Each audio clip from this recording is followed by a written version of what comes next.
as the years went by, since I took that art class, I became more and more interested in art. And then even when I went off to college studying science, I always thought like I would retire as an artist. So it was always like my main hobby. Mm. But then at the point in time that I decided to actually just pursue it instead of waiting, um, I had no idea what I was doing at all. Like zero idea. I was just like, you know what? I'm just gonna call myself an artist today. I'm gonna do that.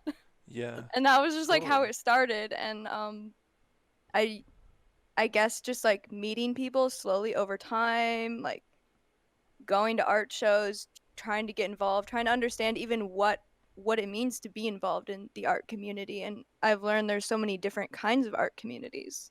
Mm. There's like Absolutely. gallery communities, and then there's like communities around education and like communities more around like building or like commercial type art. And they're all kind of like their own little groups and spaces. And Hello, everyone. Welcome back. Welcome us back. I'm still in the void, coming to you live. Just feeling feelings, thinking thoughts, calculating numbers. I can see Jake in my peripherals. Anytime I need to do need to do a monologue, I need to just scoot this window over this one, so then I can talk without shame. I am working from a deficit today, and I do admit though. So the rest of the day, I'm going to be really kind and loving, and I'm going to have my tail between my legs a bit. Welcome back, friends. Welcome back to the show. Hi, Rick. How are you? Great having you all here. Was the break restful? Was it life giving? How was the break? I feel good. Jasmine, how about you? You feel good with the break? You felt good? yeah, yeah, Yeah. it's good. Get up and stretch. Yeah, Yeah, for sure. gotta have a little break. Yeah. Stretch the hammies a little bit. Mhm. Very Hmm. good. So when we left, oh yeah, we were talking about the fact that you all went to the same high school. Um, and we do like to begin these conversations with the artist, with you, Jasmine, kind of framing for us like how creativity or painting or making things um, first started to manifest in your young life. Like, did, did you draw when you were a kid? Like, what was art's role in your life before you were like age 10? I was I know I was making a lot of things. I don't know if they were art or not, Mm. but I guess that would be where my creativity was manifesting. Mhm. Um, I wasn't into drawing and painting. I didn't start painting until I was like 14. Mm. Mm. So I was more of like a builder of things. Like Like I'm trying to Legos? Like. Yeah, I'm trying to even figure out how to describe it. Like it wasn't even anything planned a lot of the time. Like I would just go out in nature and like build things with sticks. Okay. Um Also like anytime like any form of play for me was almost always building or like arranging things. Mhm. Um like all my little Polly Pockets, I would buy the house, but then I would like renovate the whole house and like sew these little like pillowcases for the beds. Like Yeah. and then Wow. my Beanie Babies all had like I would make like a poem that went with every Beanie Baby and it had like 200. Oh my Mm. God. Like Wow. You should release that collection at some point. I'd love to I read that. still I don't know where that is, but I pulled all the tags off, Oh Oh, no, no. much to the wrote there. dismay. Yeah. So it's kind of hard to describe, but definitely always building things, making a mess in my house. Yeah. Oh, I mean that is the canvas of the child is everything. Mhm. Mhm. I feel like at some point it's just what can I physically touch, and now it's what I do. So for Yeah, and I sure. mean I liked art when I had it in school. So just whatever, a maker, I guess. Yeah. For And sure. then later in life, I learned how to draw cool because that's usually what I would do. I'd just like doodle all Oh, day. okay, for sure. It seems like there's an element of like caretaking involved in what you were talking about, is like building the structures and taking care of these inanimate objects. Does that Mm-hmm. resonate with you? Yeah, actually, I've never thought about it like that, but it there's something similar about that to the way that I approach what I'm doing now, where it's like these are my little worlds, Mm. and like there's almost like an animate quality to it in some ways, or like For sure. a friendliness. Yeah. Yeah, even just thinking about the work that's behind you and the way that it That's what I was looks like a thinking. dollhouse in a way It of like does. this trippy like 5D dollhouse, this like DMT dollhouse, but like a dollhouse nonetheless, right? Yeah, I like that. That's a good name for the collection. DMT dollhouses. There you go. People would buy those. That'd be great. Yeah, Justin Beechler's into it. I'm curious, and to kind of extend the early beginnings question, like Hmm. when and at the particular school that we went to at Clayton High School, Mm-hmm. were you like taking the art classes in high school? Because that's something, at least I, to preface, like I've never, like I took a or two, one or two classes or something, but then there was like the kids who like lived in the art wing, and like I feel like I was a musician, but I didn't wasn't in the jazz band. I was maybe an artist, but I like didn't take art classes, and I felt like a lot of my creative entity was outside of school. And I imagine yours definitely was out of school too, but like in particular, let's say high school, like were you like an art wing kid? I'm curious. I mean, not at all. I was definitely Mm. not an art wing kid. I was friends, like all my friends were creative people. I only Mm, took one art class, which is kind of what introduced me to painting, actually. So thankfully I did. Hmm. yeah. That is what caused me to start painting because I just really liked the way that it felt. Okay. Um, but yeah, and then since then I kept painting, not like very slowly, but I was always working on at least a painting since I took that class. That's interesting. So it got the ball rolling for you in some way, like kind of in the more contemporary sense of how you do your work, maybe like just I paint, that even just saying that now, started then, but you weren't just over there all the time. No, not at all. Okay, I feel that for But sure. yeah, I think it gave me a sense because I didn't have a lot of art classes or a lot of exposure to art up until then in the Mm. school that I went to prior to that. So Oh, I okay. think that even just that one class gave me the idea of like, oh yeah, this is painting and collage, and I can do this at home, and I can keep it, and it can be a real project. I know Totally. it It's sounds so actually simple, but no, that's so serious because it's actually funny you say that. I'm realizing now in real time that the only art class that I was taking at high school, at the same high school, was photography class.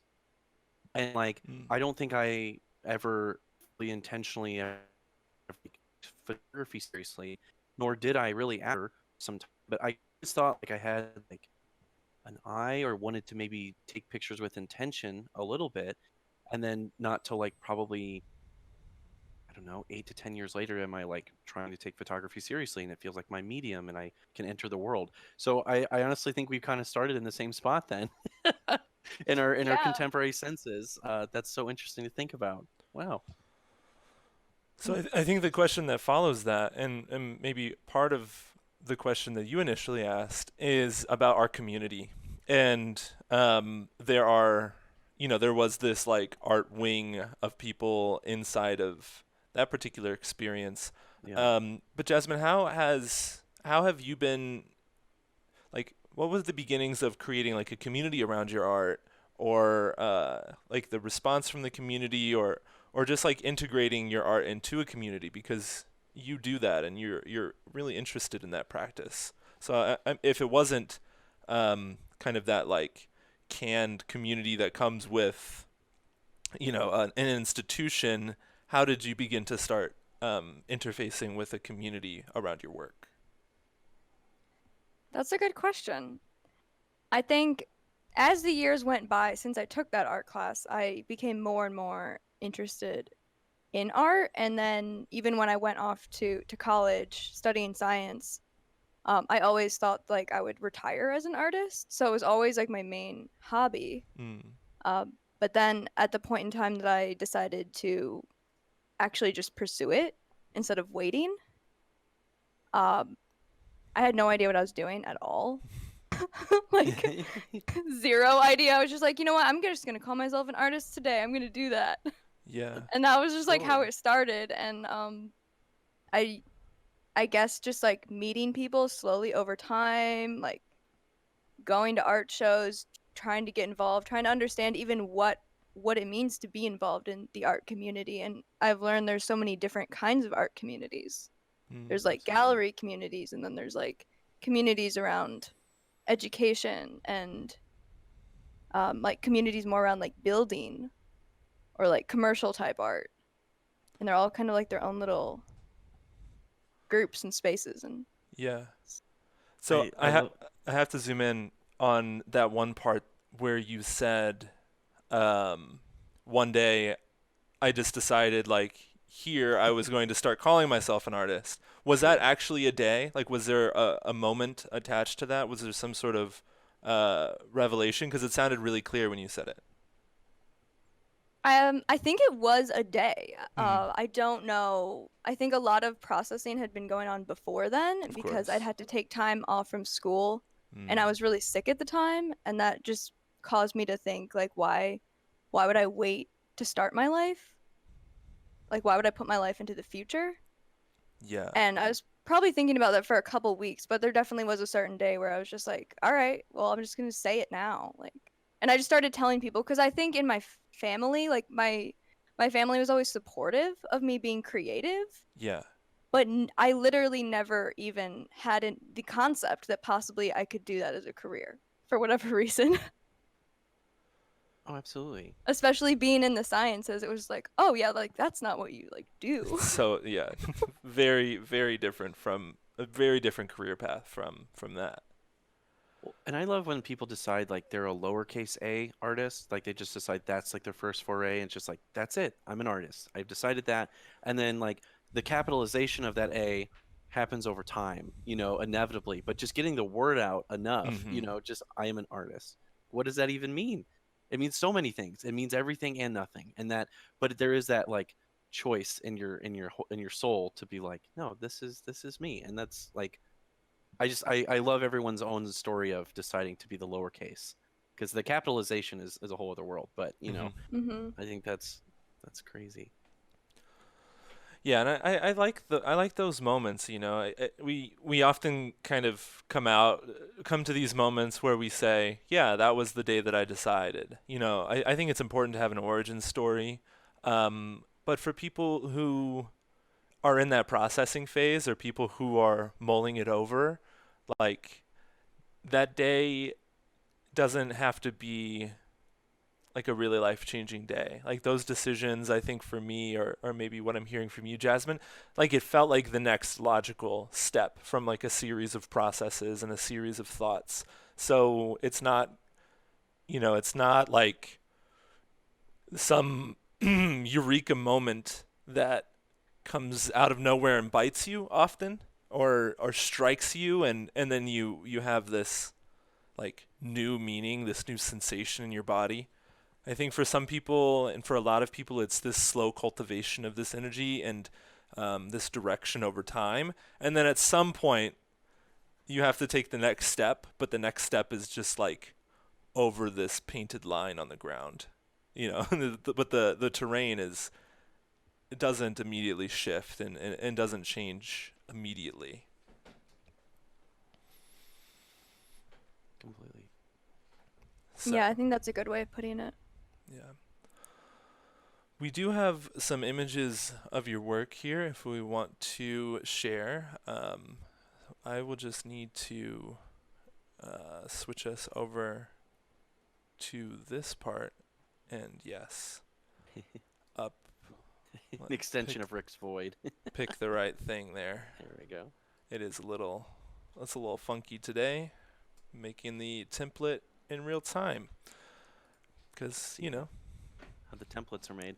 used to it. So yeah, I mean, then like we can just have these here as we kind of work up into the work. But to go back and to go forward with what we're saying is you made that decision, you started painting and started painting more, and started to realize that there were all of these different communities and different types of support structures around your work. And the thing that I feel most connected to about your work is that you are seemingly always kind of in the process of making paintings, and they are progressing because of, consistently painting, iterating on these things, and making work. So I think that something I want to set as a stage for the viewers is that I believe like Jasmine paints very prolifically and paints at a rate that really helps kind of show us what iteration can do for a painting practice. So you've noticed your painting practice change over time? Oh yeah. Yeah, and actually I was also thinking like how I've defined myself as an artist and like even what an artist means. Like Hmm. that's changing all the time. It's such a evolution. What are some of those things that have changed for you? Well, the first phase was just figuring out what like, oh, you should hang your painting in a show. Like what do you do? What does this thing being an artist mean? Hmm. Very So that logistical. yeah, Sure. very just like what the basics here. And then I went through a phase where I was focused on making art, but I was also focused on moving art, selling art, and now I'm not into that at all, really. It's not, I mean, it can happen, but my focus, I guess, has shifted more into like the deeper meaning of like what am I actually doing with all this stuff that I'm making, Mm. and Yeah. where does it fit into the bigger picture of people around me, which is why I like being connected to the art community, especially like locally. I find it much easier to understand what's going on in my city than to try to understand what's going on in the entire art world. Maybe I'll Yeah. get to that someday, but yeah. That is an important space to maintain. At least just know who's outside your front door. I think that's a Yeah. start. Yeah. The other stuff can come through kind of a networked approach to understanding those things, and I think artists always kind of require different sets of information as starting points. I think that I saw on your website that you were doing written interviews for a while. Is that right? Because I think I remember you interviewing John Young on your website. Yeah, I had a lot of fun doing that, Hmm. and I might do it again. But I think I've learned that I like interviewing people. Like for the podcast, I like the voice interview better than the written interview. Yeah. Mm. And speaking of that, I just want to put your links in the chat for everybody who's interested in checking out Jasmine's work in the various spaces, because you have a lot going on, and it seems that like I wonder if this is a newer part of the work that you're making or one of those phases that you're talking about, but that media and that media is a big part of your work. So, whoa, I have a cat. Oh, He jumped up. hi, buddy. Say hello to the world, little baby boy. He, Virgil in space. he's losing weight. Oh, good guy. Yeah. Good for him. So for me, media is a huge part of my creative practice. So marketing was kind of like my first real career, creative direction in marketing, and writing about work and producing media around it. And I noticed that in your work. So there were those interviews, but then also now you're producing a podcast that's like art adjacent. I would say. Mm-hmm.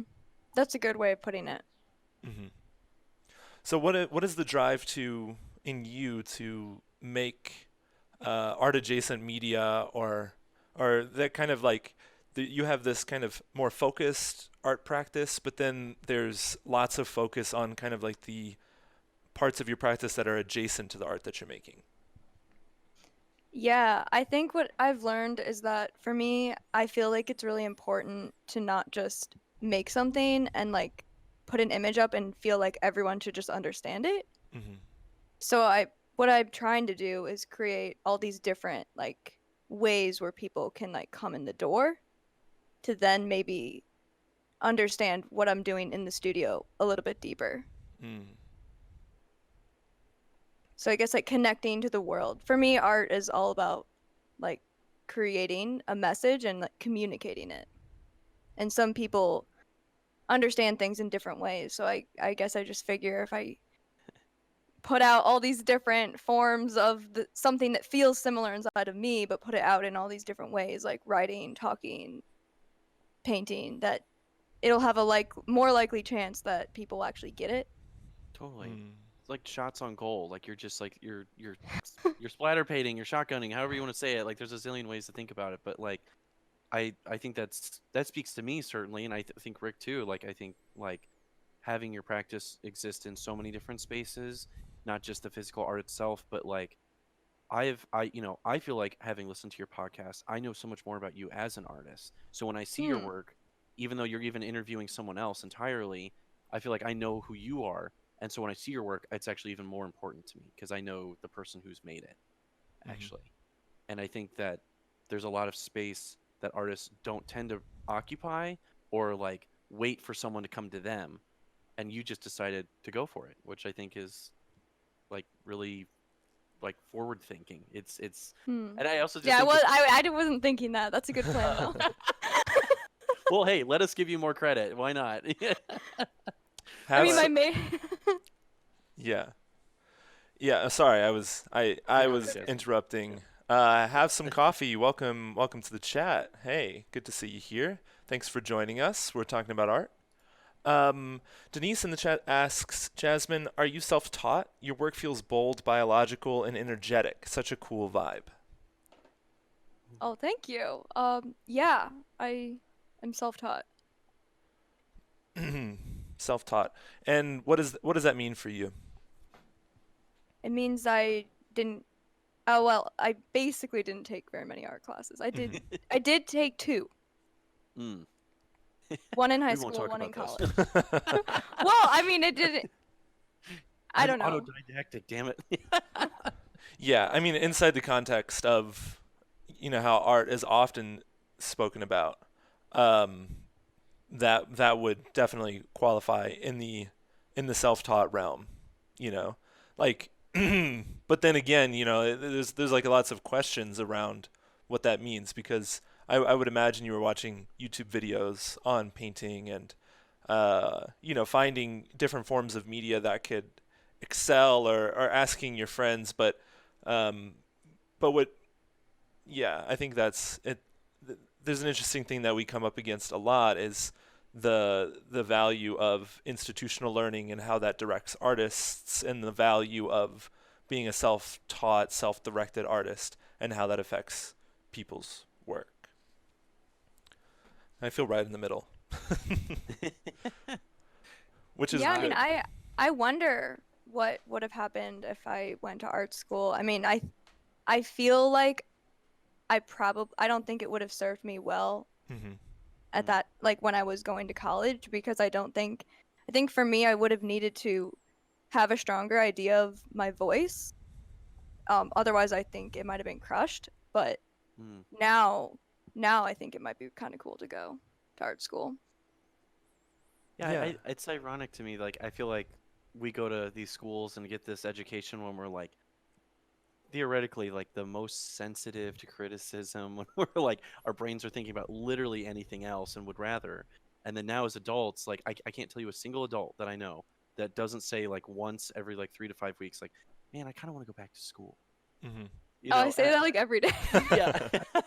And I don't think that's like a regression thing. Like I want to go back to high school. It's like I want to go back to like a like planned learning environment where there's a tasks in hand and I learn more skills and I'm around people that like want to learn and are also interested in learning those things and having communication. And I think that's exactly why, like in some ways, like you did go back to art school, Jasmine. Like you just did it in podcast form.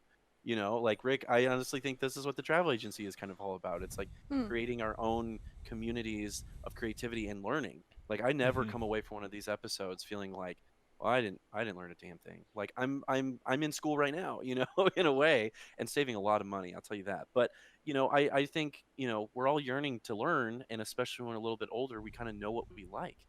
You know, so I do you feel like I don't mean to think that that's exactly how you feel.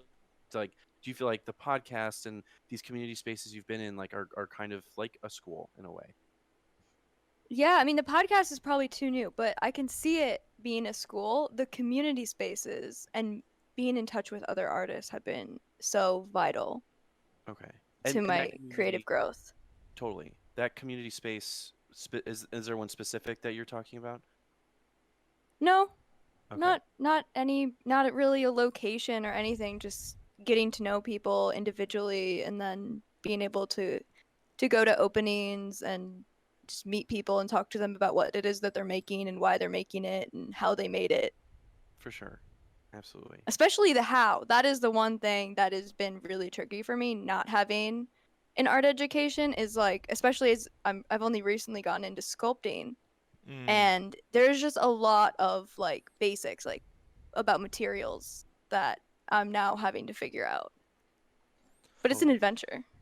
Well, that's yeah. really interesting too, because like we do know the where, the who, the why maybe, but the how is like, and there's other ones there, but yeah, the how that's really hard.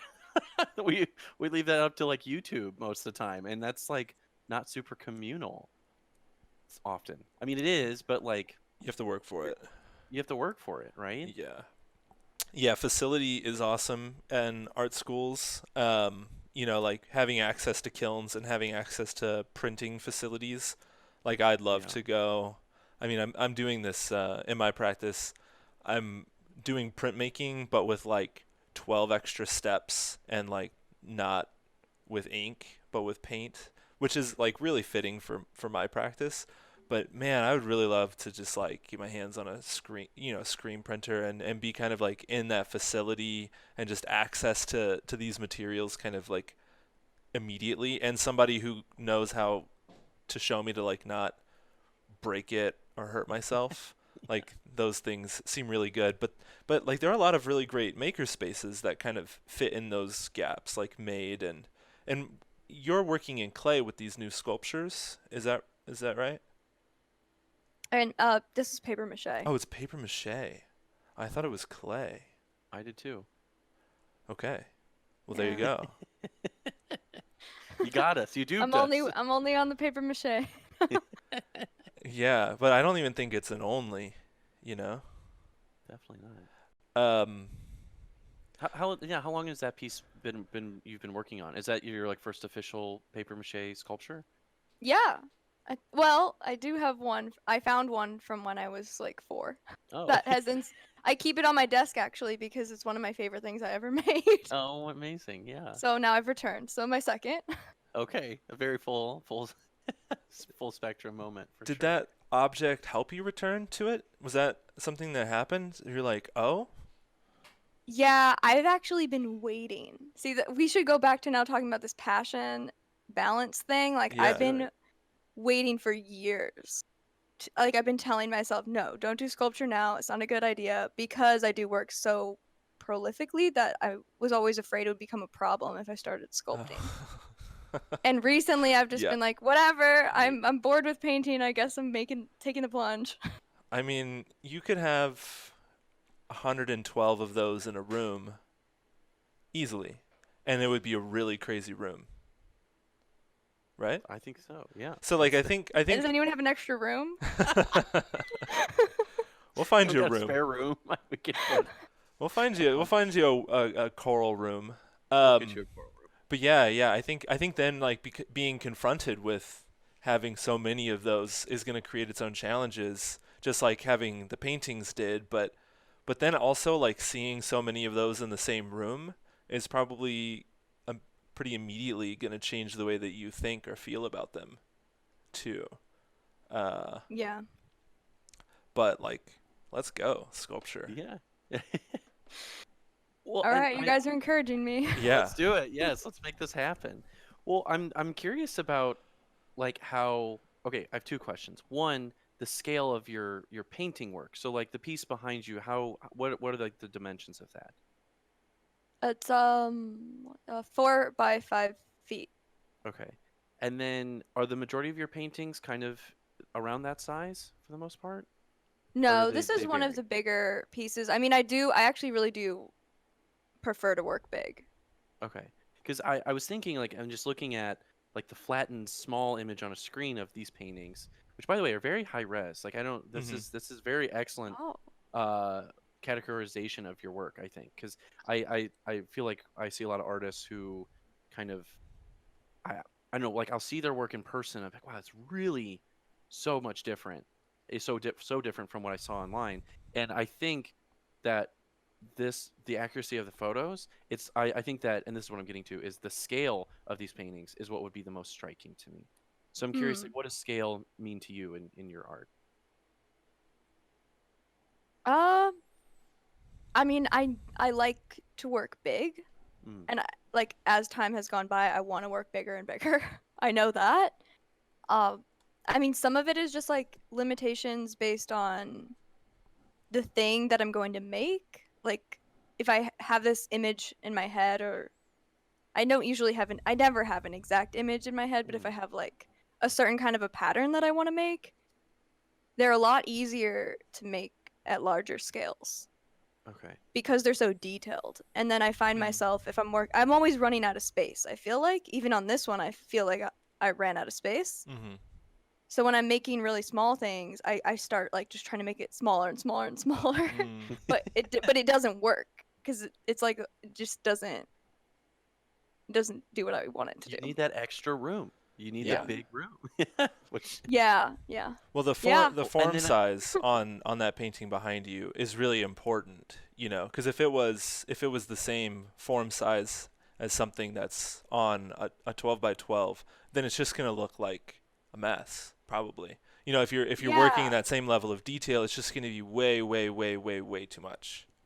I do that a lot actually on a lot of my paintings. Yeah. That happens.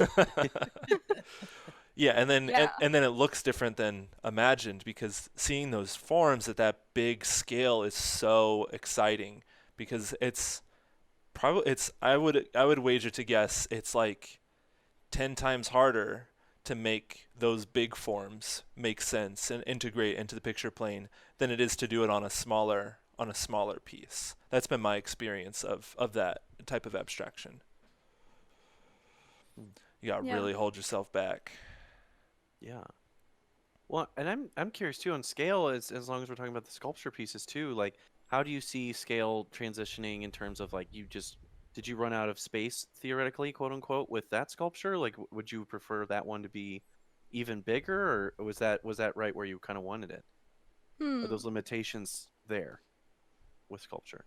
Well, right now where I'm at with sculpture is like just learning the materials. So the way that it was put together was just like this is the size of the stuff that I had to make the frame. Okay. And I also have been working with air dry clay, and it was similar kind of thing. Like this is just how big it will get before it will crack. Yeah, for So sure. I'm at the basics of learning. So it's not like at a space where like you've gotten to paper, like, let's just say paper mache even, like you've gotten to that and you're like, I know what I'm doing and I No, know I what I literally intend to just do. started 2 weeks ago. Okay, Like, perfect. Then cool.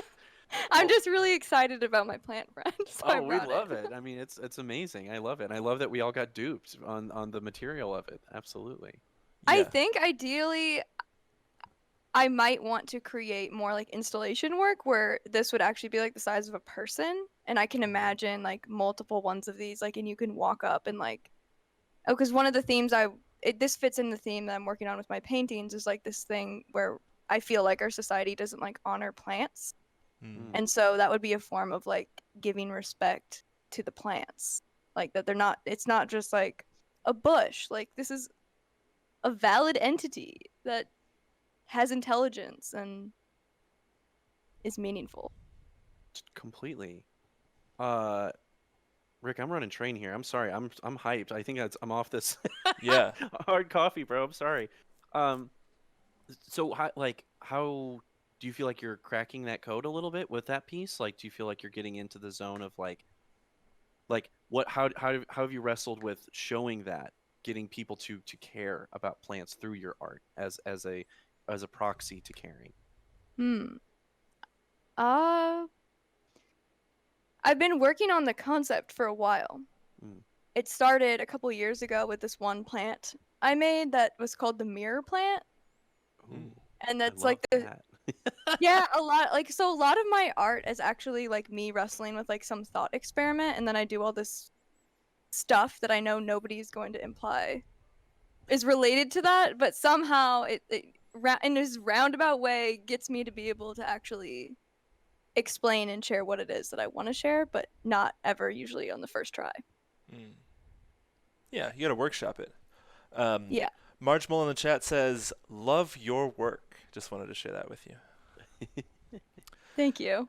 Yeah, you got to workshop it. It's got to come. I mean, it's the same as your paintings, right? So you live in this meta world of where inside of these paintings you're creating these realms and these iterations and these generations, trying to like more deeply understand yourself on like a painting by painting basis.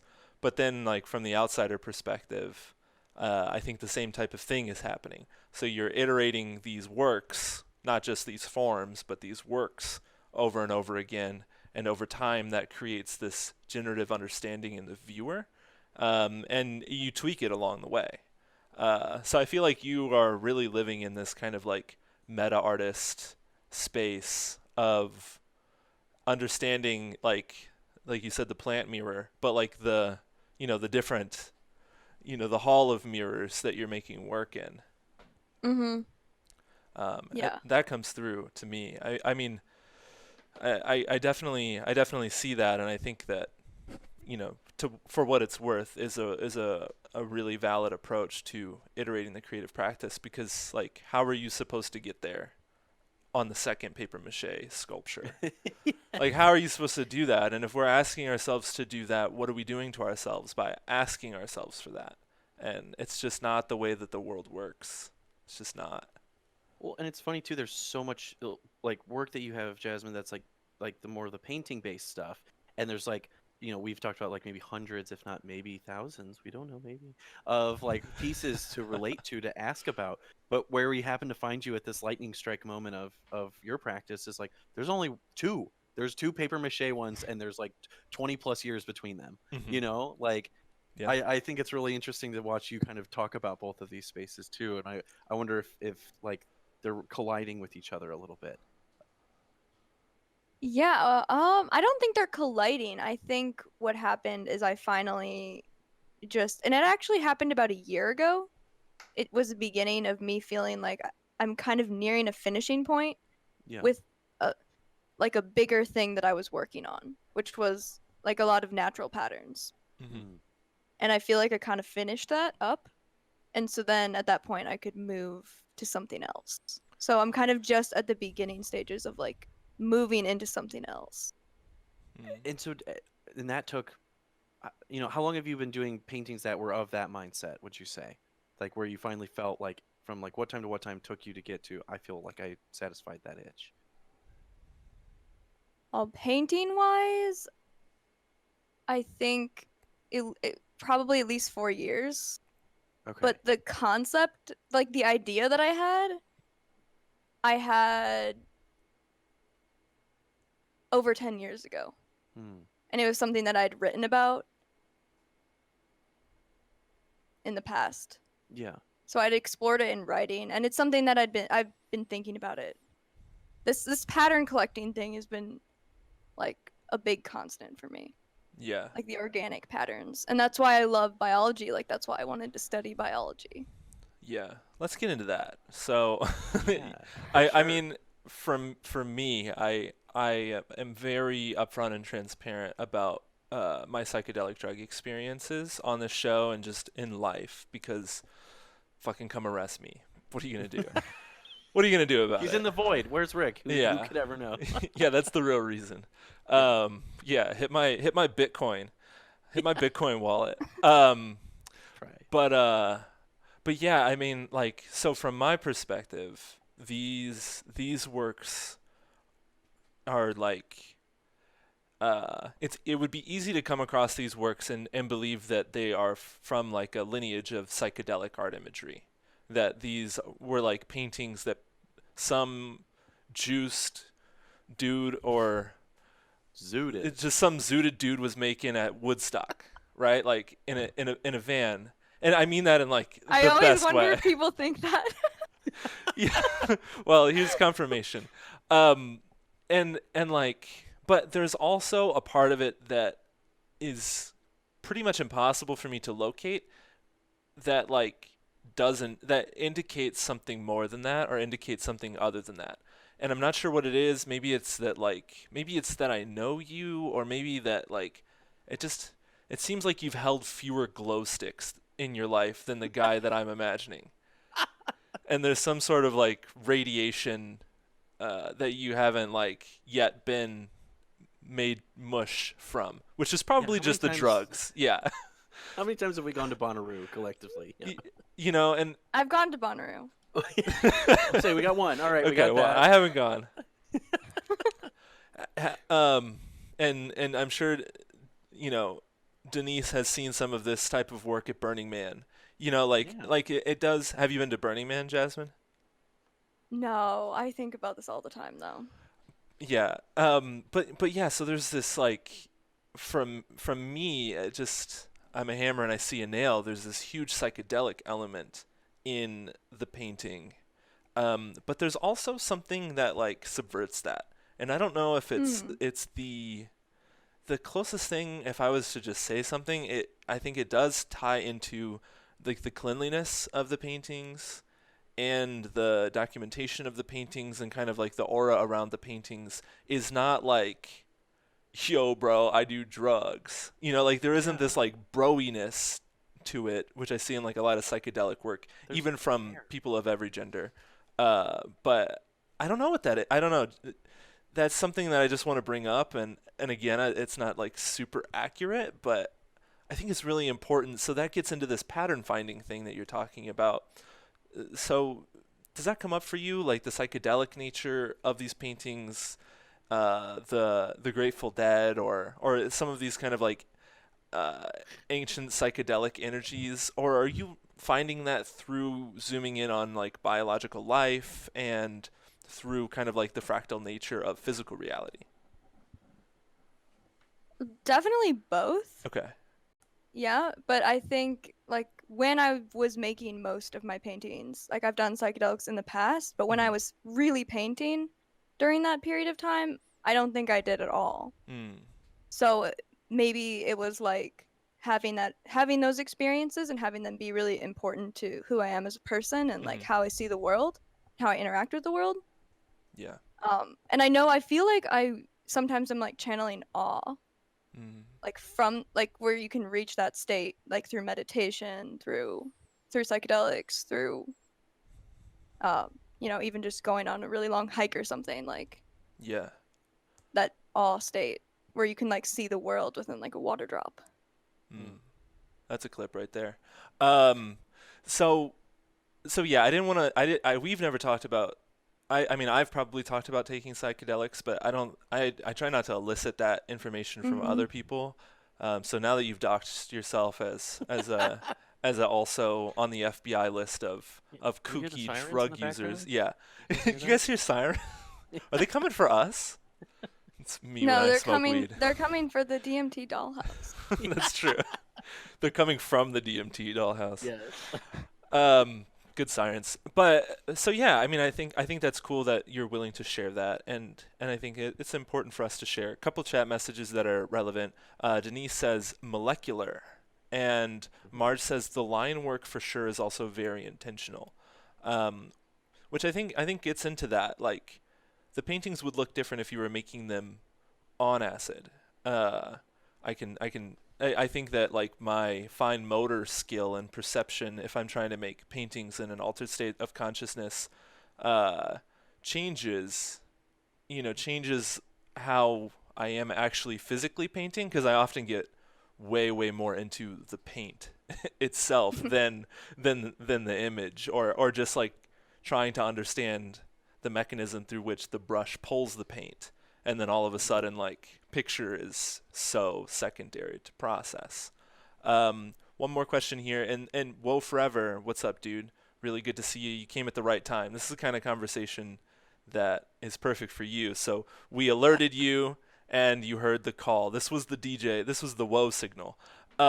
DJ Whoa Forever asks, I'm wondering how much the science background influences the presentation of the work, which I think is really good because you frame it inside of this idea of science. Like science is in your Mm-hmm. bio. It's not like mushrooms is in your bio, which Yeah. is a cool and interesting choice. And it seems like obviously science is more important.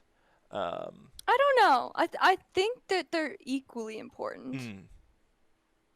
But you choose to And maybe frame it's it like the integration. inside of the lens of science.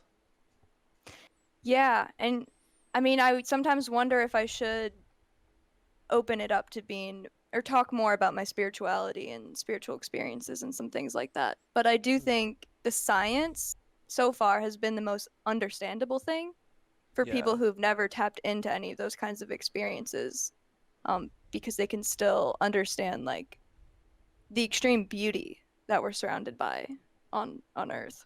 Absolutely. Real quick question, kind of journalistic here. What is your science background, just so we all know? Because we talked about your kind of art background. What's more of your science background?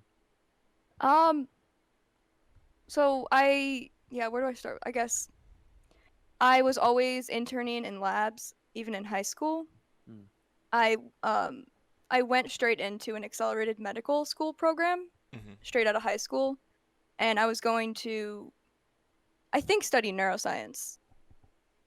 So obviously. even yeah, I didn't even like As we look have summer here. breaks. I was like in a lab, like studying monkeys and stuff like that Wow. in college. Yeah. I Yes. kind of skipped. I guess I didn't really go to college, sort of. I mean, that's vibes though. Like I think Oh, that yeah. answers DJ's question really well, is that like the science influences the presentation because that is the like an easy synonymous connecting point with um with people who with a lot like a large audience. Yeah. Yeah. Absolutely. Yeah, and I think even, even when I was studying science, like so much of it was trying to understand like the intersection between like different states of consciousness and spirituality and how that relates to like mental health and awareness and like just what is the nature of reality. That's been like this pressing question since I was a kid. hmm Well, Like, and I feel like spirituality, you keep bringing that up, of like, I feel like that's almost like the third rail that like connects it all. You know what I hmm mean? Like if you were just a scientist who made art, or an artist who was interested in science, like I don't know if you would produce this work necessarily. I feel like the spirituality is like creates the triangle of power that makes Jasmine's work. Um, so I guess too, like whatever you feel like sharing in this space, because it may be a little more personal, but like what's kind of your background in spirituality? Like where has that practice kind of begun? hmm. I mean, I don't know if I don't have any official Well, background. yeah, It's even in just the always even just Yeah, just effervescently, experiences. yeah, just in in yeah, general, in yeah, general. yeah. I think I've always been like trying to just come to terms with like how does science fit into everyday life? And that's for me where spirituality comes into play. Because I've noticed like even in studying science, it's like to me it feels like you start to study this thing and then it's like wait, we're making up all these names for things, but we don't even know if the things exist. And it's That's so the amazing. spirituality for me is like wait, okay, we don't have to know if they exist or not or what they're, what the name of the thing is, but like how does this actually matter to me? So I guess it's like the meaning of experiences and like the meaning, even the meaning of my art making, I try to be conscious of. I Completely. don't know if that's my background in spirituality. I think that art is my spirituality. Mm-hmm. The process of being a person that makes things that like creates, I don't even really want to use this phrase, but like creates the world around me, like instead hmm of having the world happen to me. Yeah, I watched The Secret too. Yeah, I don't really. No, I come from that background, and it's changed for me as I've grown up. I think maybe what you're getting at, and maybe what we can talk about is like positive affirmation and being the creator of your own reality, like, is a thing, but it's been like bastardized and commodified in our culture to mean like a whole different series of sets of things, and is like another way to oppress people, or a way Oh for yeah. spiritual people to oppress others who are experiencing uh, discontent or discomfort or disease. We can say, well, if you just aligned your chakras with the intentionality and attuned yourself to the motherland energy of the rotating magnetic spheres on the earth, then like your disease would go away because it's the secret. But it's just not. It's not a good tool. That tool is like so misused that I'm always kind of dancing around that idea of like create your own reality and positive affirmation, but I have that like deeply rooted in my experience of reality. It's like healthy skepticism of it, almost, sort of. Mhm. Yeah, concerted action. Concerted action. I think that's Yeah. I mean, a lot of it too maybe is also just about like not spirituality, but just like our government. Like instead of being fed things, like producing the things, oh Yeah, yeah. like being a producer instead of being a consumer. for sure.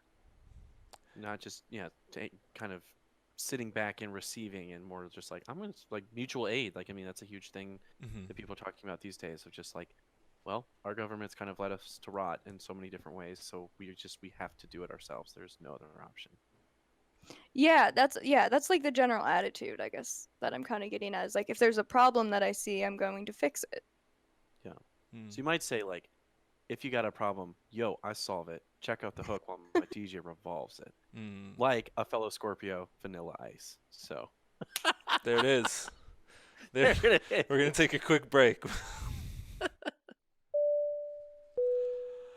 Thanks everyone for tuning in. We're gonna get back to the action here in 10 short minutes. Um, if you make things, like I think about uh, when they say we were created in God's image, and I think the most salient aspect of God's image is God's ability to create, and we were created in that image, and ourselves are able to create. So if you're making things, even if you're not making things as much, you're tapping into this deeper thread that binds us all together. You're tapping into the individuated aspect of your God particle. We'll be back at about 12:10, and we'll finish up the art talk and ask Jasmine 10 final questions. So we'll see you soon. Yo, it's me. Still in the void. I don't know. The black is kind of cool. I mean, I like it because I know what it is and I know why it's here. I wonder, somebody who's never seen this before, they're like, who is this dude? He's just living in this weird room.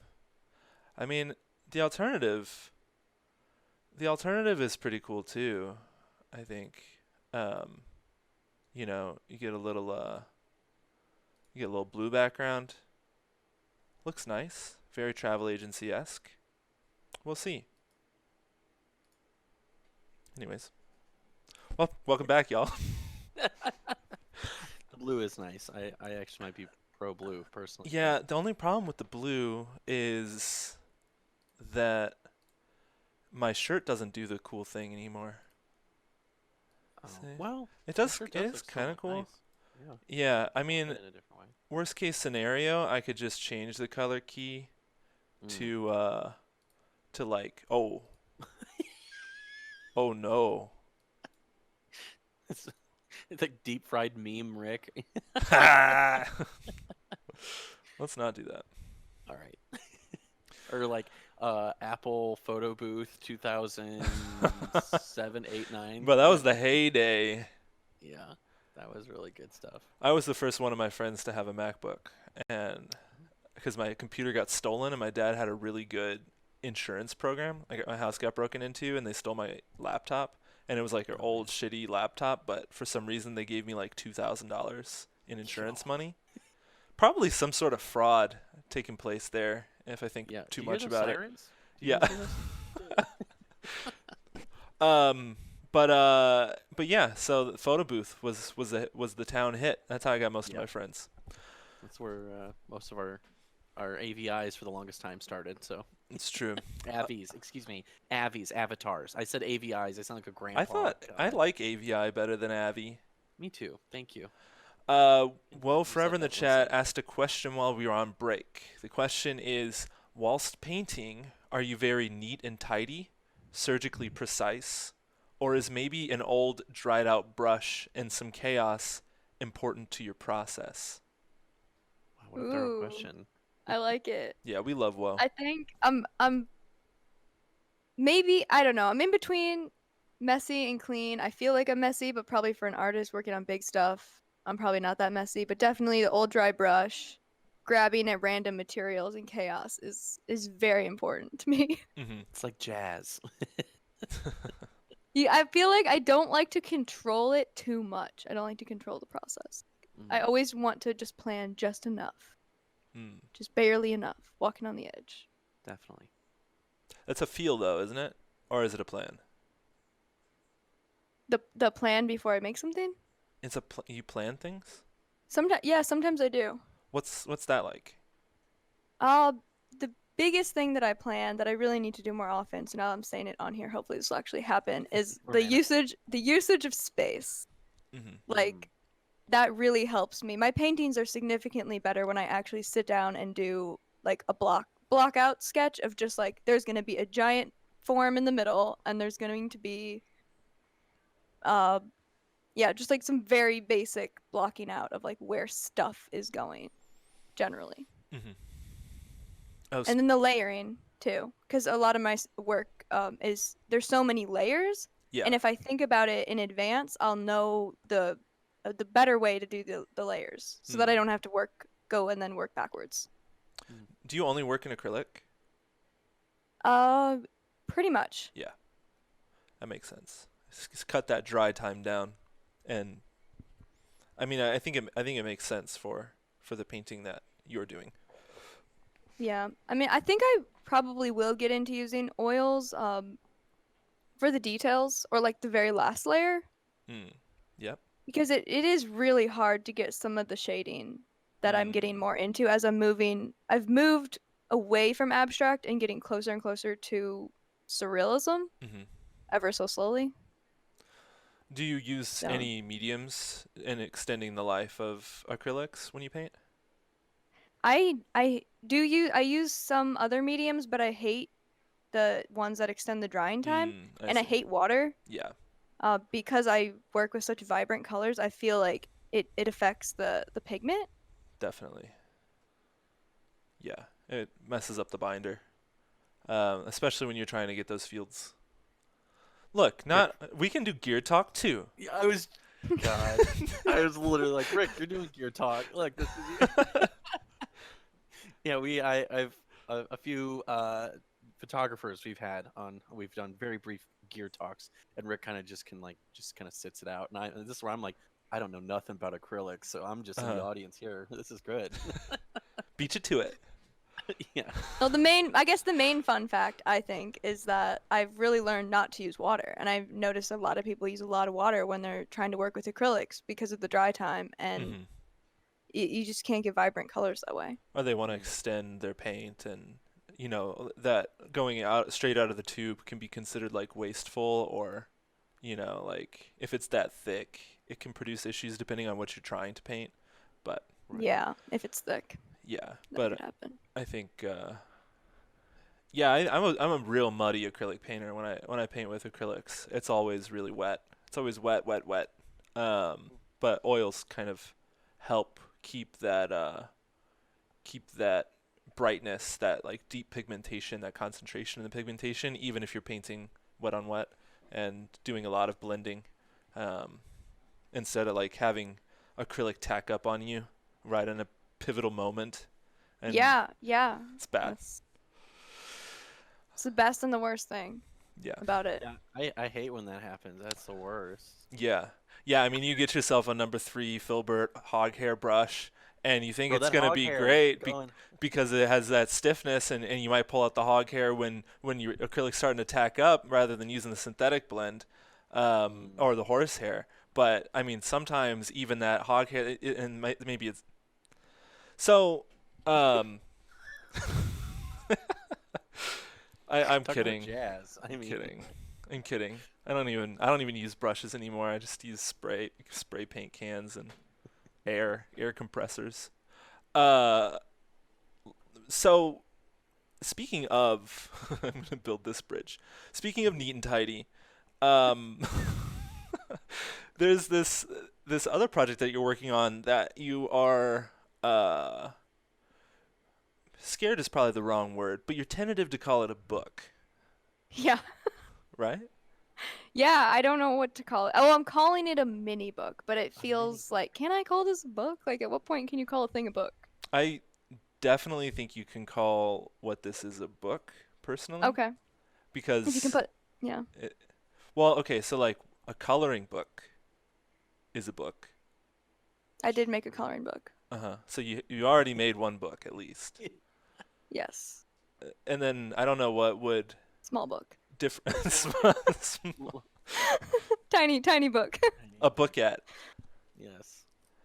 But it's Lowercase book. called Ventilation Protocols: A Low-Key Guide to Reaching Sanity for Sensitive Beings, Yes. right? And Yes. why don't you tell us about it? So, well, this is my first project, I guess, where I use digital art. Digital art's another sphere that I've been exploring, so I illustrated it. It's like every other page is an illustration, and then the other page is words that go along with the illustration, and then there's Hmm. also questions, like journaling prompts in there. And it's I guess it's a summary of how I feel like I work towards reaching sanity. Work towards. Hmm. And what is the definition of sanity inside of this environment? That's a good question. I don't know. I don't know if I answered that. I think a lot of it is about you defining that for yourself. Okay, Mm. that's fair. And I mean, a lot of this came out of like the last year.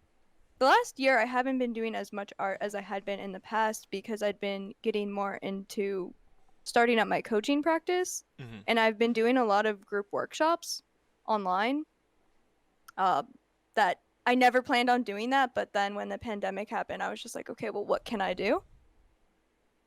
And a lot of these workshops relate wellness to being a creative person. So there's some like creative or expressive element to whatever the topic is or the thing that it's exploring. Mm. Mm. So the mini book is like a summary.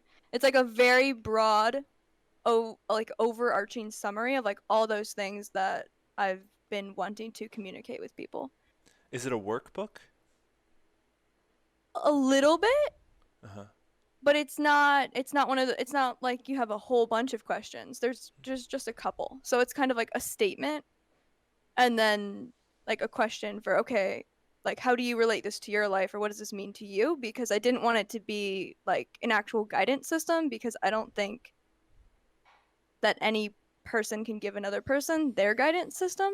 So it's almost like trying to help somebody invoke their own system. Yeah. Really quick, this coaching you're talking about, what is that about exactly, and how long have you been doing that? I think, when did I start? I guess almost about 2 years ago now, I got trained as a wellness coach. Mm. And then now I would say my practice is more in the realm of life coaching. Okay. And do you use this book in the implementation of that life coaching, or is this like like just a separate creative outlet or like thing that was made separately? Well, it's not even printed yet. It's being printed. Hmm. So it hasn't actually really been seen or used by anybody Oh, yet. okay, gotcha. But I really like the idea of using art to help like bridge some ideas about wellness. Like a lot of like wellness, usually when I'm talking about wellness is more like mental wellness. Mm. Jake, can you So turn your microphone up just a little bit? Oh yeah, for sure. Thanks. Okay. Yeah. The the question the question that I want to ask here is um just go with me.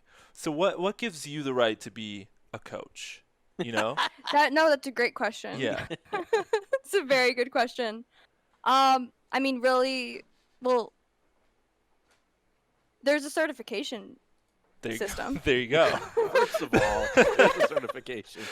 but there's many different types of certification systems, and like the one that I did go with, it's been really an interesting journey because like the certification I went with is like this one that's recognized internationally, Mhm. and it's more than half like it's all like business coaches mostly. It's like a lot of business coaches, a lot of corporate coaches.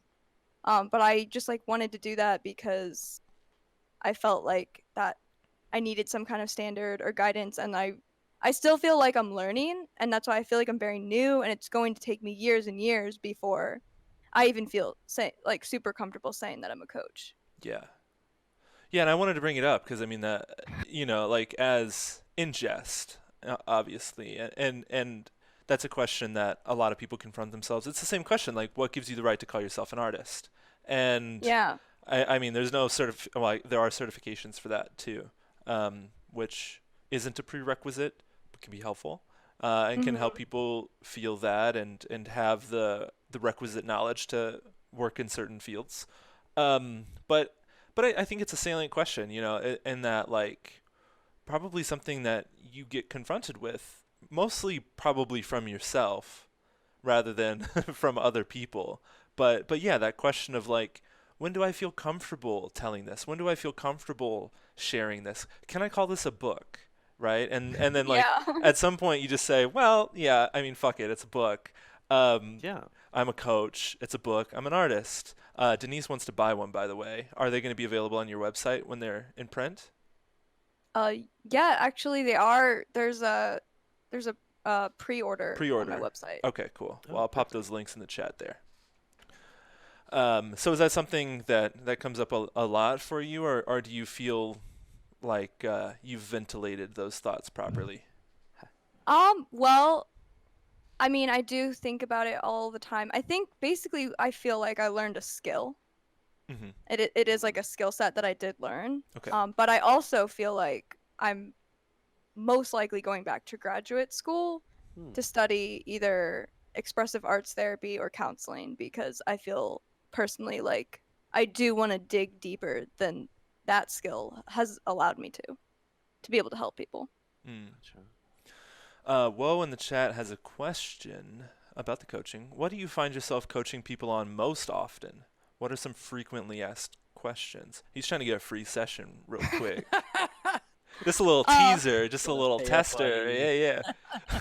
well, I mean, for me, I think the biggest thing I work with people on is confidence Mm-hmm. and pursuing their creativity. And a lot of the times it's not like necessarily an art practice, but just somebody being able to be the kind of person they want to be in their family life or in their career or Mm. just being an authentic version of themselves. And a lot of it comes down to fear of what that would look like. And so it kind of does resemble back to like when I did take that leap and decide to call myself an artist. Like, so I basically I like to help people call themselves whatever they want to call themselves. Mm. Hmm.